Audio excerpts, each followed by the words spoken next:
Hello everybody, today I'm going to show you a tip for soloing in the hardcore heritage version of Old Seb. This is for level 105 necromancers, of course.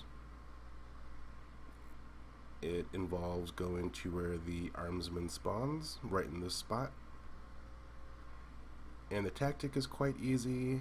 I'll go through it and I'll actually show the mob's health up here in the corner. I've actually had requests to show my entire UI on screen. I don't know, some people hate it, some people love it, some people want to know more about it. But anyways, I've actually had time to go back here in this spot to try to see if I can solo it. The first couple weeks of the event, the spot was so crowded I couldn't even attempt it any time of day. But I actually got back here today and the camp was empty, so I attempted to see if I could solo these mobs, and it turns out I can. The trick, of course, is just to use Pestilence Paralysis and root these guys and just dot them down. If you've seen any of my other videos, the tactic is the same, root rotting.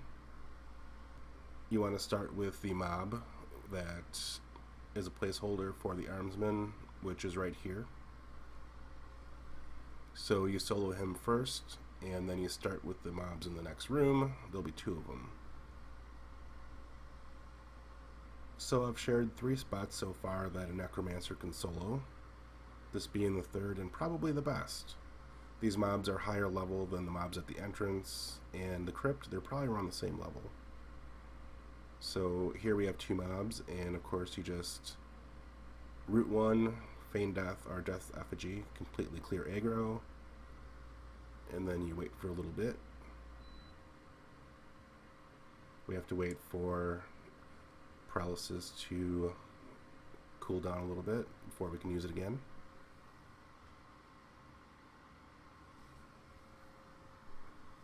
Doesn't take that long.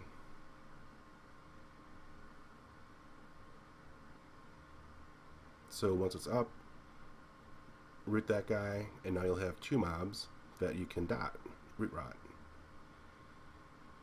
So just go through your dot rotation, and don't worry about root breaking because paralysis, the refresh time is really fast, and you really don't have to worry about it breaking.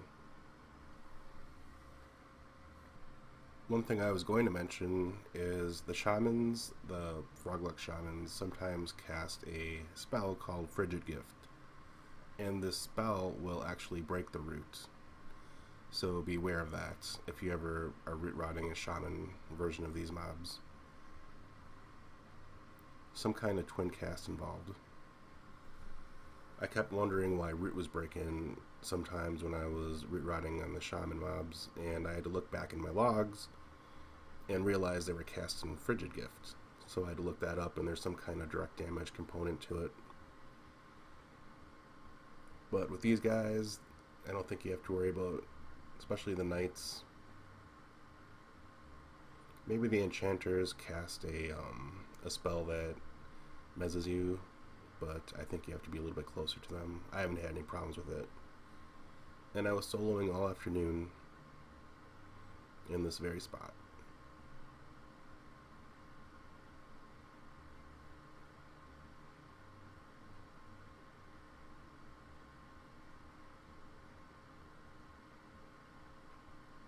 So just keep dotting these guys.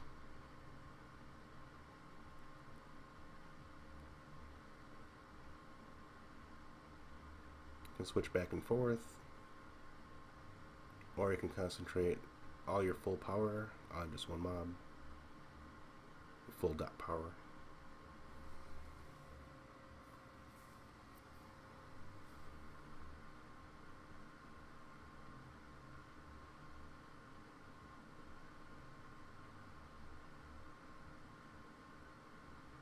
So there's one that's gone. We'll work on the other guy.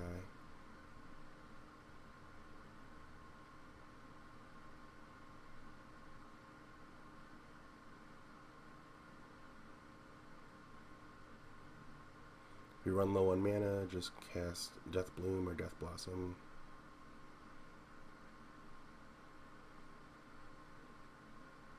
Okay, now there'll be 2 mobs out here. Just pull the guy closest to you with Pestilence Paralysis. Dust Effigy, clear aggro. You can stand up. Or you can feign death.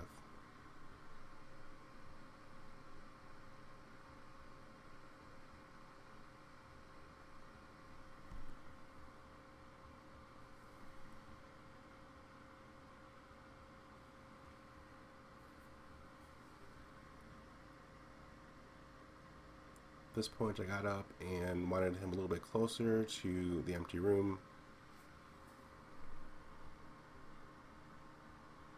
So then start your Root Rot. I actually should have pulled the other guy as well. Missed opportunity.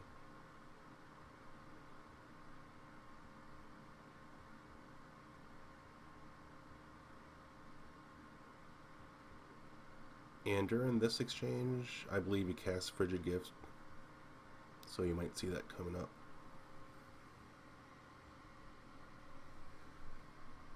This is actually the spell that confused me during my first video on Hardcore Heritage because I thought somebody was trying to help me, but in reality, I think this guy was like, that guy was casting Frigid Gift. So I like accuse somebody without knowing all the facts.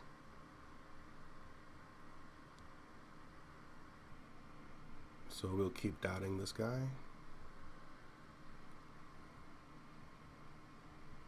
And eventually he will cast the Root Breaking spell. You have to be on your toes.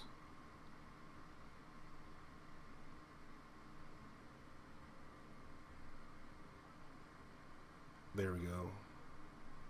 So just recast Pestilent Paralysis. Knock him back. And keep up your dots.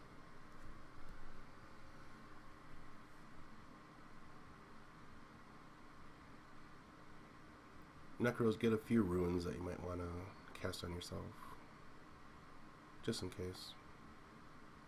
Mitigate some melee damage on you. I don't like using ruins. I never have used them in the past very often. Okay, this next guy, I'll just cast Paralysis on him right here, instead of trying to pull him way back into the room. And be careful to watch where you're at, because there is a mob down below. I don't know if he's a roamer or if he's a static mob, but I believe I get aggro on him as well.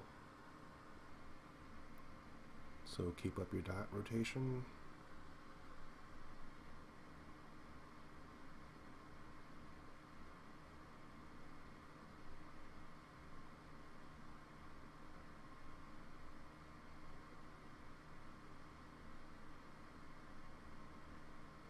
If you do sustain any kind of damage, just click RB, Reluctant Benevolence.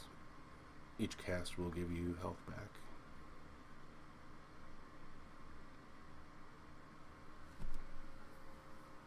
But my tip is just don't get hit.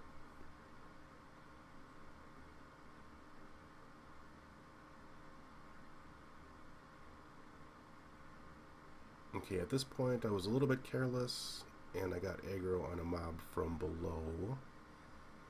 It looks like he is a roamer.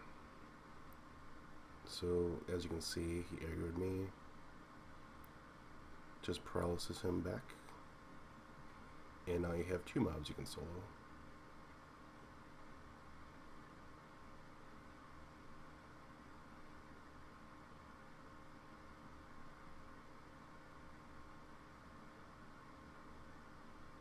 And I wish I would have had this information sooner during the event about how easy it was to solo this spot. My first video could have been about soloing the armsman area instead of soloing the entrance. But it was so packed, the spot wasn't open for weeks. But maybe next year, if somebody's watching this.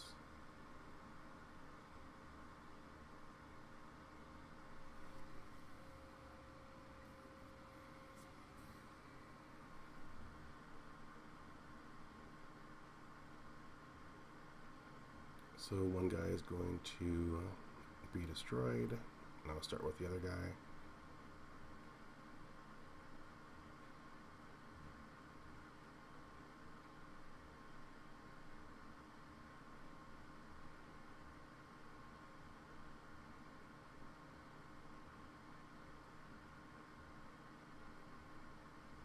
I think I'll fast forward through this kill because you don't need to see it all.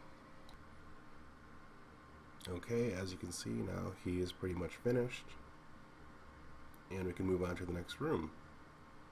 We're not going to clear the room right now because my alt is there, and I really don't want to do a lot of messing with videos and different perspectives, so I think I'll stop there as far as soloing this spot. But you can do these 3 other mobs in this room and clear the whole area. Now, speaking of the armsman, I did run into him, and I'm going to show you how easy it is to solo him. At this point, you will need your healing merc up,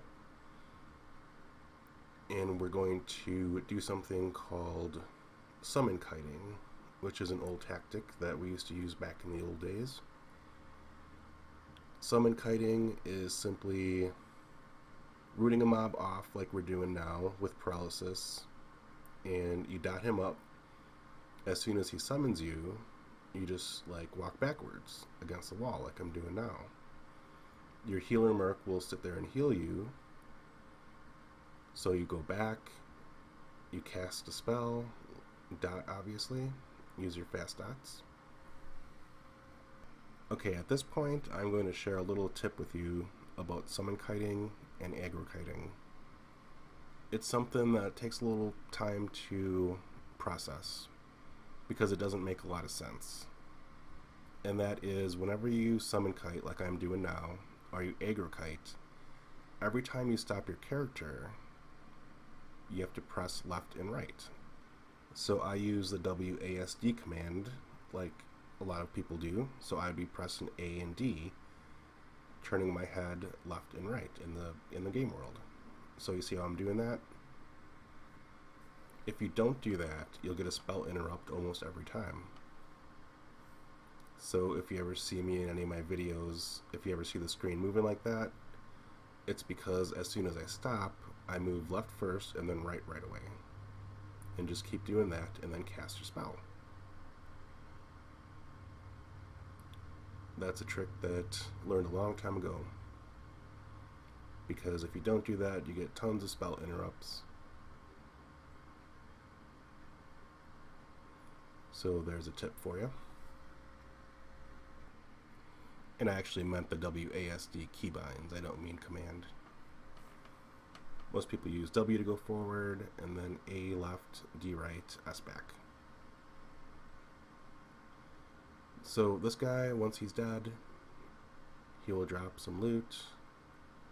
Pretty nice loot for some alts if you have it, or some guildmates. Maybe if you're feeling a little bit generous, you can link the loot in out of character and have people come and loot it. Okay, so this last tip I save for last for the people that have stuck around this long, and that is sometimes you can actually see a piece of rare loot on mobs themselves. So in this case, you see that frog right there? He is holding a spear that is not supposed to be there. All mobs in the zone are supposed to have no weapons at all visible, but I guess Daybreak decided that they were going to have the weapons be visible for Old Seb, Hardcore Heroes version of it. So it makes it easy to see which mobs have at least a primary on them. I've only ever seen darkened spears, but I'm assuming that you can see also like swords and everything. So when you get in the zone for the first time, you may just want to look around, take a run through the whole zone, see if there's any mobs that have a primary visible in their slot, and then find a safe spot and just solo them like you do the other mobs that that you can solo in this zone. Luckily, the mobs that I have been soloing towards the entrance do not summon, but there are a mix of summoners and non-summoners in the zone. If they do summon, I recommend trying to pet tank if that works. So here we have this guy. We're going to solo him because we think that he has a rare primary in his primary slot. So I'll fast forward towards the end of the fight. There he's gone, and sure enough, we have a rare item, all visible just by looking at him.